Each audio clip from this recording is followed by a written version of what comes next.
चलिए तो देखिए एक्सरसाइज 10.2 के डाउट सेशन में आपका पहला क्वेश्चन है, फिफ्थ क्वेश्चन फिर से समझते हैं। आपसे कह रहा है prove that the perpendicular at the point of contact, कह रहा है पॉइंट ऑफ कांटेक्ट है और पॉइंट ऑफ कांटेक्ट से हमेशा क्या निकलती है, टेंजेंट।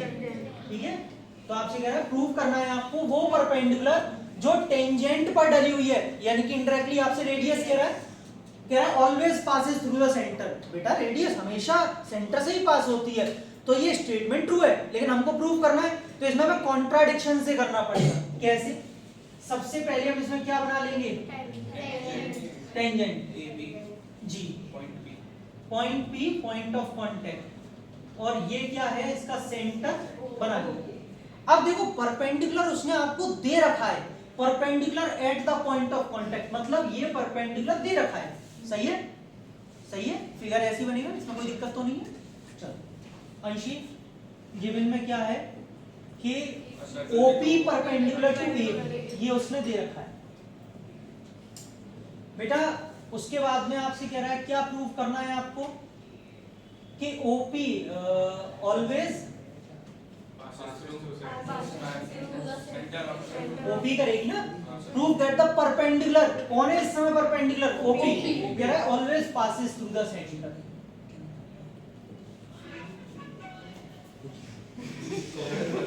आज किताबें पढ़ रही हैं, आज मोहित सर ने कराया 5वां क्वेश्चन। आज तक देखो, आज तक मैं कल तक दिखाता हूँ आपको, देखो। तो OP always passes through the centre. Construction हाँ होगा कंस्ट्रक्शन क्या होगा अनुष्का, मैं मान लेता हूं कि एक ऐसी लाइन है जो सेंटर से पास नहीं हो रही है। अब समझना कॉन्ट्राडिक्शन का मतलब, हमको दिखाना क्या है कि always passes through the centre, लेकिन हम क्या लेके चले कि सेंटर से पास नहीं हो रही है। ठीक है क्वेश्चन, तो हमने एक लाइन ले ली।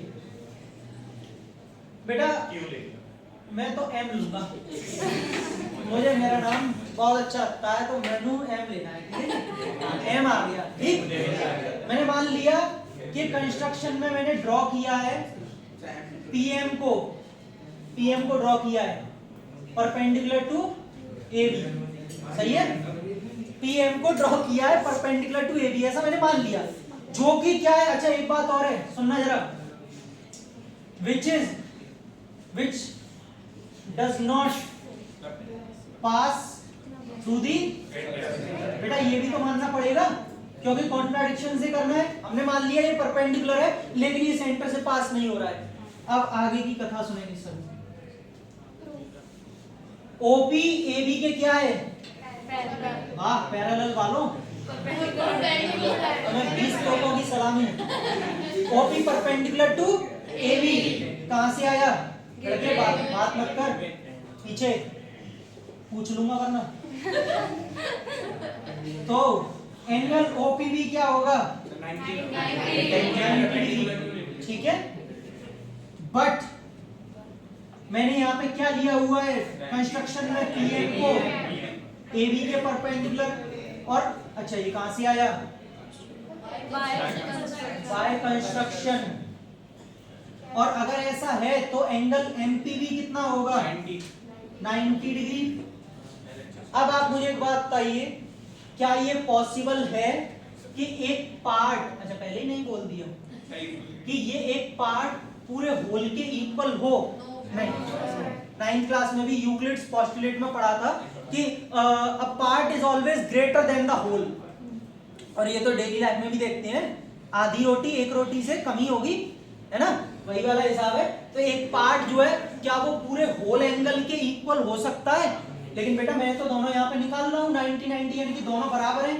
अगर ये दोनों के RHS इक्वल है, इसका मतलब एंगल OPB एंगल MPB के इक्वल है, लेकिन क्या ये पॉसिबल है, नहीं। और अगर ये पॉसिबल नहीं है, इसका मतलब मेरा एजम्पशन, मैंने क्या एज्यूम किया था कि सेंटर से पास नहीं होती है। अगर वो गलत है तो वो लाइन कहां से पास होती है, बस प्रूफ हो गया।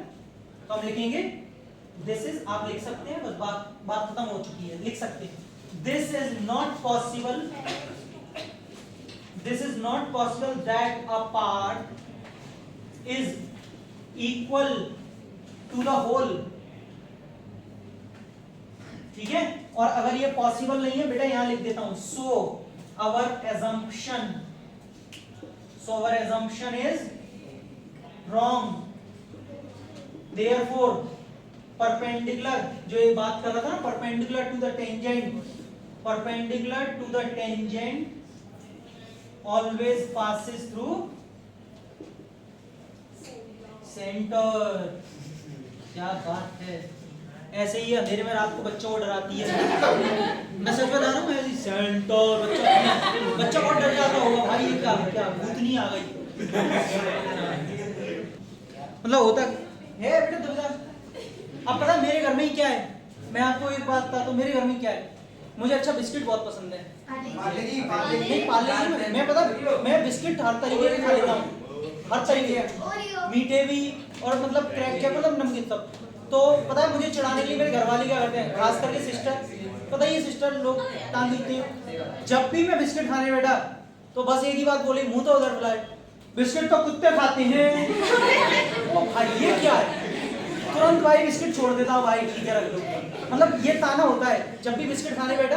अच्छा मैं बिस्किट कुछ ज्यादा ही खाता हूँ, मतलब एक दिन में 3-4 पैकेट पूरे दिन में, सुबह शाम। हाँ तो बस घर वाले चिढ़ाने के लिए, कुत्ते तो बिस्किट तो कुत्ते खाते हैं।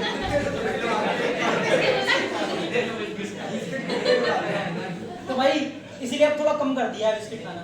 क्या देखो तुम दो वाली पाले जी गोलियां ले आना, वही खा लेना। चलो अब क्वेश्चन पे आते हैं। क्या हो गया, यश बहुत खुश हो रहा है, बिस्किट।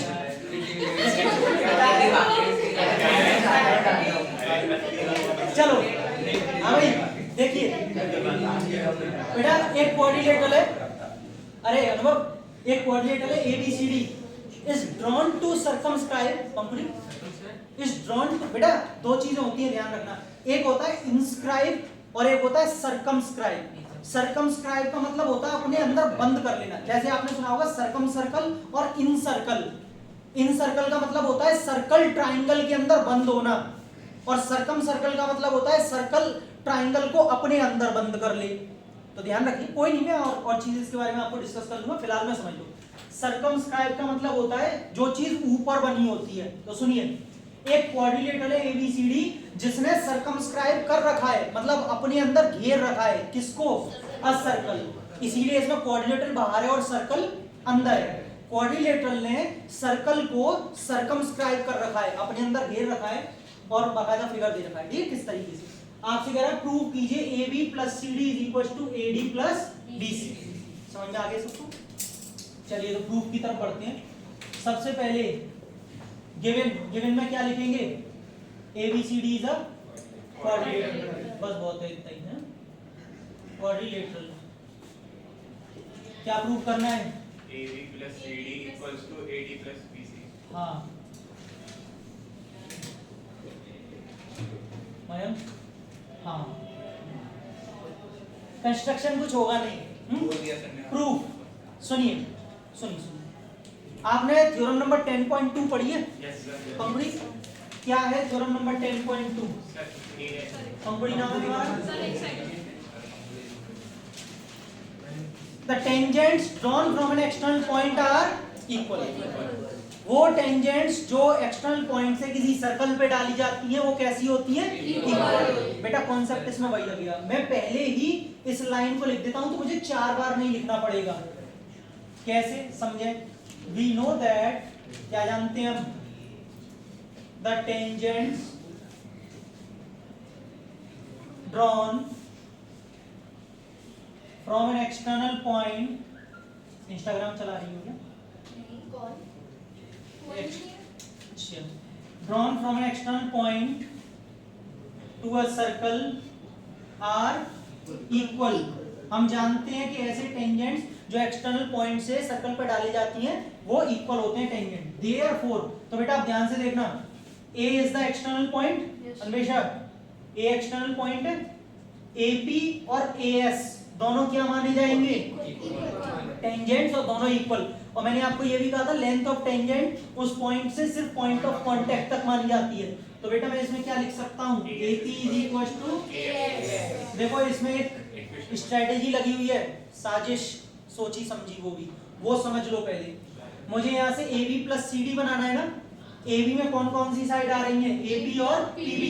तो बेटा AP और PB को एक ही तरफ रखना, बाद में जोड़ने में आसानी होगी। कुछ बच्चे इधर उधर कर देते हैं, फिर कहते हैं सर अब ऐड कैसे करूं। AP AS के इक्वल होगा, समझ में आ गया। इसके लिए रीजन नहीं देना क्योंकि ऊपर दे दिया। यहाँ से B एक्सटर्नल पॉइंट है, BP BQ के इक्वल। BP को इधर रखूं या इधर रखूं, सर पहले LHS में BP BQ के, क्योंकि AP और BP दोनों जुड़ के क्या बन जाएगा, AB। तो ये चीज आपको पहली समझनी है, उल्टा सीधा मत करना। CD चाहिए LHS में, CD का कौन सा पार्ट ले लूं, CR CQ के इक्वल होगा कि नहीं। इक्वेशन नंबर क्या जोड़ूं, DR किसके इक्वल, इक्वेशन नंबर। चलो क्या करें, ऐड इक्वेशन 2 3 एंड 4। ये ऐड नहीं है, ठीक है, एंड है। तुम जाओ तुम आओ, ठीक है, एंड सारे जुड़े। बेटा AP और BP कितना, AB ध्यान से देखें, CR और DR CD। यहां से AS और DS, ये पहला और चौथा जुड़ेगा, AS और DS, AS और DS AD, और उधर से BQ CQ हेंस प्रूफ। यही लाना था, ठीक है, बहुत छोटा था। हाँ भाई, यहाँ पे एक छोटी सी गलती हो गई है। ये दोनों को जोड़ के AP और ये ना BP ऐड करके क्या बनेगा, AB, लेकिन गलती से P लिख दिया, बस B कर दीजिए, सही है ना। बस नीचे एक U बनाना रह गया था, बना दिया।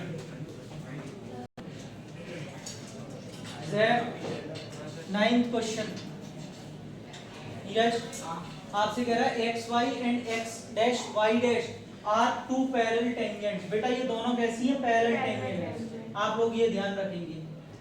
कह रहा है एक सर्कल पे जिसका सेंटर O है एंड अनदर टेंजेंट AB, ये रही, with the point of contact C, ये सर्कल को टच कर रही है, और कहां पर, C पॉइंट ऑफ कांटेक्ट पर। फिर आपसे कह रहा है इंटरसेक्टिंग, ये जो AB है ना, AB टेंजेंट, वो XY को इंटरसेक्ट कर रही है A पर, ये रहा, और वो X डैश Y डैश को B पर कर रही है। आपको प्रूव करना है ये वाला एंगल 90 डिग्री होगा, ठीक। क्वेश्चन समझ में आ गया आदित्य। गिवन में आपको क्या दे रखा है, XY पैरेलल टू G, क्या प्रूव करना है, एंगल AOB कंस्ट्रक्शन होगा, हो ही जाएगा। जॉइंट OC, ओशियन नहीं OC, बस इतना ही ज्वाइन करना है। हाँ ठीक है भाई, OC को ज्वाइन कर दिया। अब पहले टारगेट सेट कर लेते हैं, क्यों राहुल भाई। एंगल POA और OAC इन दोनों में देखेंगे। राहुल ये एंगल 90 डिग्री होगा और ये एंगल 90 डिग्री होगा या नहीं, बिल्कुल होगा, सही है। आप अगर चाहें तो इस 90 की हेल्प ना लें तो भी काम हो जाएगा, मत लीजिए इस 90 की हेल्प, छोड़िए। दूसरे तरीके से देखिए, OP is equal to OC, radius of same circle, OA is equal to OA common, और AP is equal to AC, tangents from an external point are equal. Side side side से दोनों triangles congruent. अगर ये दोनों triangle congruent है तो क्या ये वाला एंगल इसके इक्वल होगा, बाय एंगल 1 एंगल 2 के इक्वल होगा।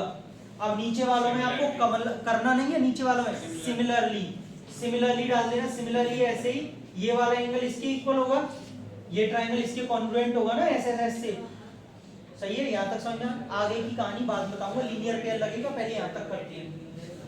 चलिए देखिए, in triangle AOP and triangle AOC। भाई अनुभव, OP is equal to OC, कैसे,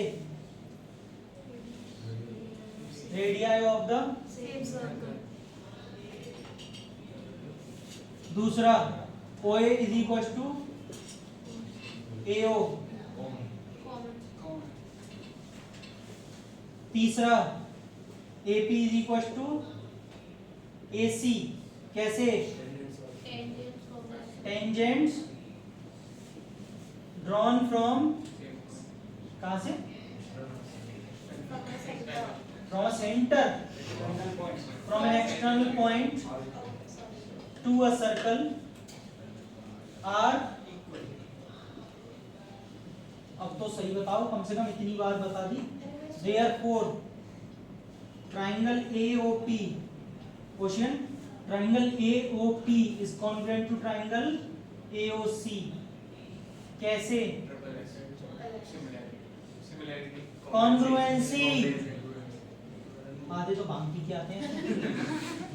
Therefore angle 1 is equal to angle 2 CPCT, 1 2 के इक्वल होगा CP, बची है नहीं?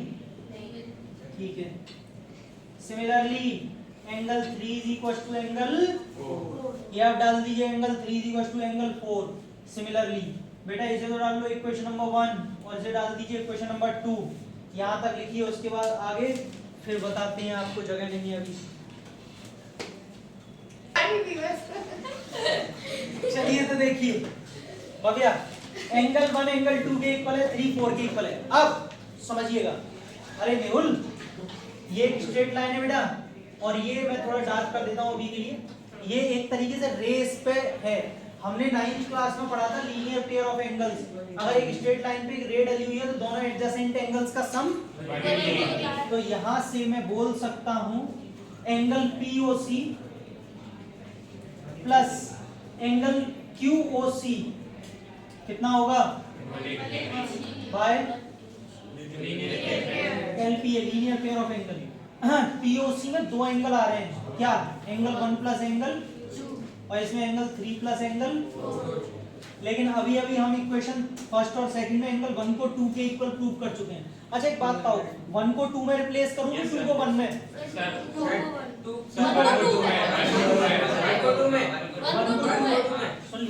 1 को 2 में करना पड़ेगा। ऐसे देखते हैं, हमें एंगल AOB चाहिए, और AOB में अक्षर कौन सा एंगल आ रहा है, 2, तो 1 को 2 में करना पड़ेगा। Angle 2 plus angle 2। अच्छा 3 को 4 में करूं? नहीं, 4 को 3 में। अच्छा इसके आगे क्या लिखा जाएगा फ्रॉम इक्वेशन 1 एंड 2, दो फर्स्ट और सेकंड से हमने किया। बेटा 2 twice of angle 2, yes sir 2 common ले लीजिए। हाँ अभी लेता हूं, ट्वाइस ऑफ एंगल 3, दोनों में से 2 कॉमन ले लिया, अंदर क्या बचा, एंगल 2 प्लस एंगल 3, ये तो कैंसिल हो गया, 2 से 90, और एंगल 2 और 3 को जोड़ के देखना, एंगल AOB बनेगा नहीं बनेगा, कितना, हेंस प्रूफ, खत्म हो गया। नोट करें, बहुत स्मूथ है, चिंता मत।